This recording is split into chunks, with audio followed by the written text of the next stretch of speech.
Parliaments are probably the single most important institution in any state for securing domestic accountability. Domestic accountability is obviously of increasing importance in all the aid work that's being done. And parliaments provide the nerve endings of the political system. MPs exist to represent the interests of their voters, and they frequently have an awful lot of contact with their voters, so they have a better understanding of how government law, policy decisions and financial spending decisions are affecting those voters. Now, the purpose of the Parliament is for MPs to use that expertise, that very specific expertise, to hold government to account and to scrutinise legislation. Parliamentary support should exist to help parliaments in their four key functions, which are very quickly scrutiny of legislation, oversight of government policy decisions, scrutiny of finance, making sure the government spends its money wisely and has value for money, and then representing the interests of the voters within Parliament.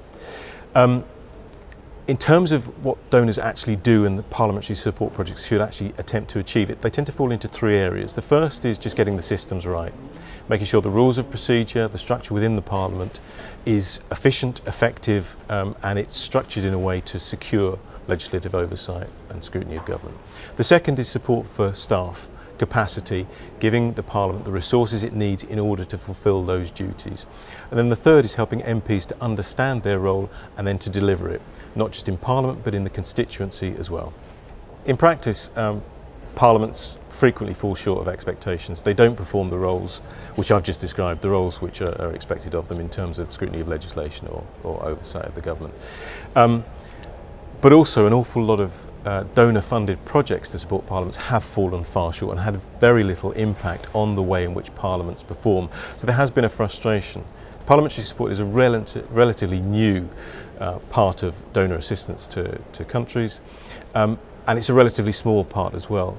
But that lack of impact, I think, has put an awful lot of people off. But the purpose of our work is to understand a bit better the factors that cause politicians to behave the way that they do. If you're trying to improve the functioning of a parliament, you need to change the way that politicians behave.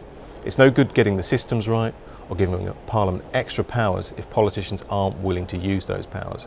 And in every parliament around the world, there is a gap between the powers that a parliament has and the willingness or the ability of MPs to use those powers.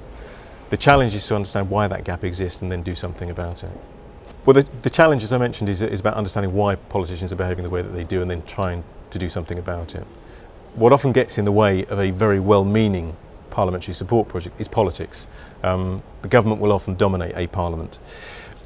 We need to understand how that politics works itself through within the system itself. Now, the assessment framework that we've developed looks at the four key functions of the Parliament: legislation, oversight, budget scrutiny and representation, but then also encourages people designing programmes to think about the factors underlying any weakness in the Parliament.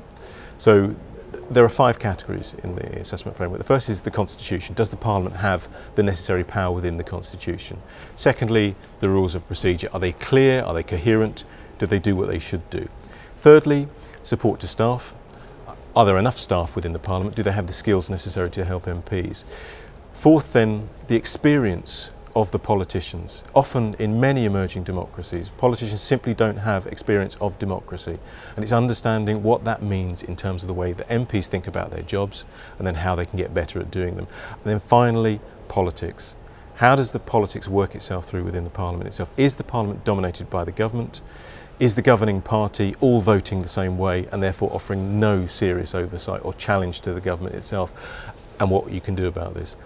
None of this is easy, and we don't pretend that the assessment framework or the document that we've produced gives you all the answers, but it should help programme designers to think about parliamentary support in a different way, so it's focused on the outcomes and getting better results, both for the public, for the parliamentarians themselves and for the donors.